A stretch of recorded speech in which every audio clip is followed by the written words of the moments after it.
Seragam tandang Man City 2021-2022. Pabrikan kit Jerman, Puma dikenal karena memilih desain yang berani dan konsep beresiko sejak mereka menjadi produsen kit Manchester City pada awal musim 2019-2020, dan musim depan tidak akan berbeda.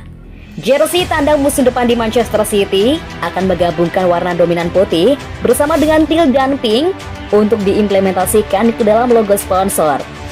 Informasi baru dari Tobo Sobre Camisetas menyoroti desain yang lengkap jersey tandang 2021-2022 dan menunjukkan dengan tepat bagaimana Puma bermaksud menggunakan warna putih, teal, dan merah muda di edisi baru. Sebagian besar kit akan berwarna putih dengan berbagai logo sponsor dan rencana klub yang melibatkan gradien yang memudar dari merah muda menjadi biru kehijauan atau seperti warna kedalaman laut. Perlu dicatat bahwa area abu-abu di bagian dada bukan merupakan gambar pada kit itu sendiri. Area yang disorot dengan warna abu-abu ini akan serupa dengan ventilasi yang terlihat pada gambar di bawah. Diambil dari seragam kandang AC Milan musim depan. Seragam kandang Manchester City tahun ini akan menjadi edisi penghargaan khusus untuk peringatan 10 tahun gol kemenangan Liga Primer Sergio Aguero melawan Queen's Park Rangers di musim 2011-2012. Sedangkan untuk jersey ketiga, jersey ini tidak akan menampilkan lencana klub untuk pertama kalinya sejak pertengahan 1970-an, dan sebagai gantinya akan menampilkan Man City di bagian depan jersey dengan logo Puma di tengah.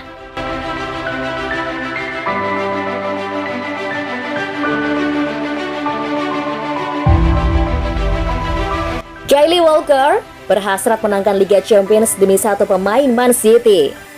Manchester City menjadi tim pertama yang mengamankan tempat di final Liga Champions musim ini. Keberhasilan tersebut didapat Manchester City usai mengkandaskan Paris Saint-Germain dengan skor 2-0. Bek sayap Man City, Kyle Walker, bangga atas pencapaian timnya di ajang Liga Champions musim ini. Walker juga berhasrat untuk memenangi trofi si kuping besar demi dipersembahkan kepada Sergio Aguero yang akan meninggalkan klub pada akhir musim ini. Aguero terpaksa meninggalkan City setelah kontraknya tidak diperpanjang.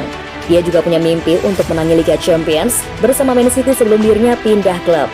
Kun Aguero adalah legenda Manchester City, kata Walker. Tidak ada cara lain untuk menggambarkan Aguero dengan apa yang dilakukan di klub ini. Tidak banyak pemain yang bisa menyamai prestasinya. Mudah-mudahan kami bisa memberi kenangan dengan medali Liga Champions di lehernya. Sesuatu yang saya yakin bahwa Aguero telah memimpikan ini sepanjang hidupnya. Tutur Walker melanjutkan.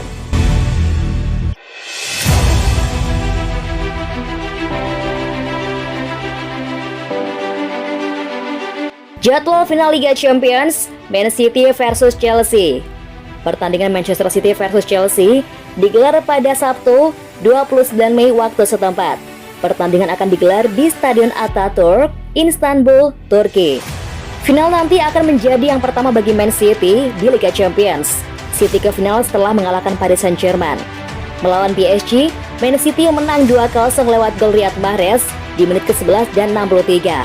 Hasil positif itu memberikan kemenangan agregat 4-1 atas PSG. Di semifinal lain, Chelsea mengalahkan Real Madrid 2-0 pada leg kedua di Stamford Bridge. Berada di final Liga Champions musim ini setelah menghentikan Real Madrid. Total Chelsea menang agregat 3-1 atas Los Blancos.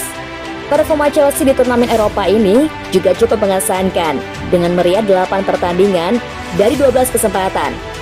Di Liga Champions, penampilan terbaik Chelsea hanya sampai pada babak final yang akhirnya menjadi pemenang pada musim 2012. Chelsea juga pernah ke final Liga Champions pada 2008. Sedangkan performa terbaik Man City hanya sampai babak perempat final setelah kalah dari Olympique Lyon tahun 2020.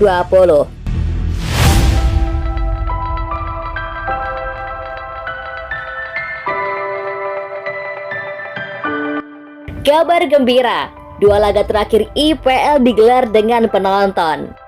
Semenjak Project Restart yang digelar tahun lalu, Premier League terpaksa digelar tanpa penonton.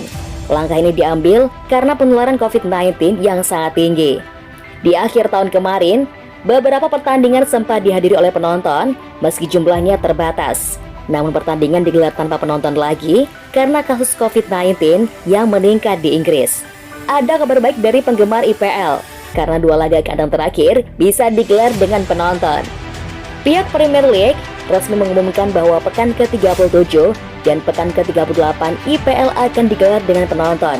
Nantinya, jumlah penonton yang diperbolehkan masuk akan sangat dibatasi. Meski beberapa presentase yang bisa masuk masih menunggu keputusan pemerintah Inggris.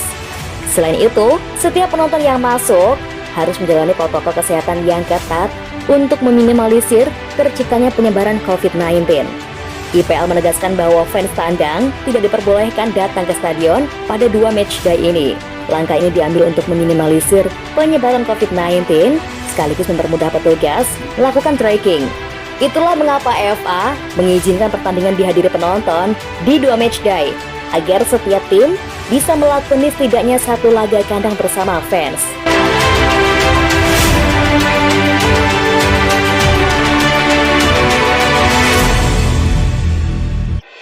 Phil Foden lebih jago ketimbang Erling Haaland.